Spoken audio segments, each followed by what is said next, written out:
সংরক্ষিত নারী আসনে মনোনয়নের নির্বাচনী প্রক্রিয়ায় আওয়ামী লীগ ও জাতীয় পার্টি অংশ নিচ্ছে। তবে জাতীয় নির্বাচনকে প্রত্যাখ্যান করে সংরক্ষিত নারী আসনের নির্বাচনে অংশ নিচ্ছে না বিএনপি। আফরোজা হাসির রিপোর্ট।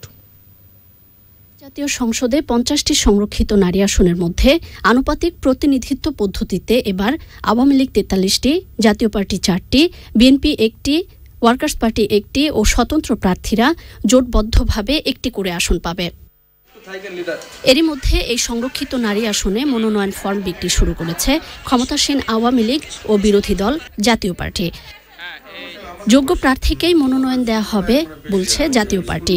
4 জনের মতো সংসদ সদস্য আমরা সংরক্ষিত আসনে মহিলা সংরক্ষিত আসনে পাওয়ার কথা। একটি কমিটি গঠিত হবে এবং সেই কমিটিতে আমরা বসে একটা নীতিমালা ঠিক করব কার বেসিসে এই সিলেকশনটা করা হবে, অথবা চেয়ারম্যান সাহেব হয়তো কিছু গাইডলাইন দিয়ে দিতে পারেন। তো তার প্রেক্ষিতে আমরা ক্যান্ডিডেটদের সঙ্গে বা ওনাদের বায়োডাটা দেখে বা ওনাদের সঙ্গে সাক্ষাৎকার করে যে কোনো প্রকারই হোক আমরা ওই ক্রাইটেরিয়া মোতাবেক 4 জন বা আর কয়েকজন বেশিও সিলেক্ট করতে পারি, যেটা মাননীয় চেয়ারম্যানের কাছে আমরা উপস্থাপন করব। সংরক্ষিত আসনে আমাদের সমস্যা হচ্ছে যে আমরা কাকে দিব কাকে দিব না।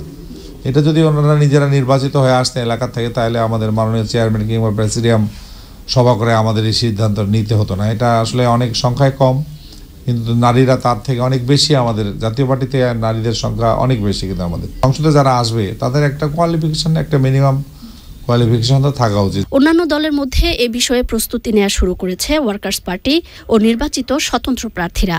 তবে বিভিন্ন অভিযোগ এনে এর প্রতিবাদে একাদশ জাতীয় নির্বাচনে নির্বাচিত প্রার্থীদের শপথ না নেয়ার পাশাপাশি সংরক্ষিত নারী আসনে প্রার্থী না দেওয়ার সিদ্ধান্ত নিয়েছে বিএনপি।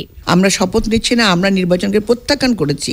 সেখানে আমরা এখন সেই প্রত্যাখ্যান করার পরে তো আমরা নারী সংরক্ষিত আসনে কোনো রকম চিন্তাভাবনা আমাদের মধ্যে এখনো আসে নাই এবং চিন্তাভাবনা করছিও না। আর ওই একটার জন্য আমরা এত কিছু লালায়িত না। আগামী 17ই ফেব্রুয়ারি সংরক্ষিত মহিলা আসনে নির্বাচনী তফসিল ঘোষণা করার কথা রয়েছে নির্বাচন কমিশনের। আফরোজা হাসি, চ্যানেল আই, ঢাকা।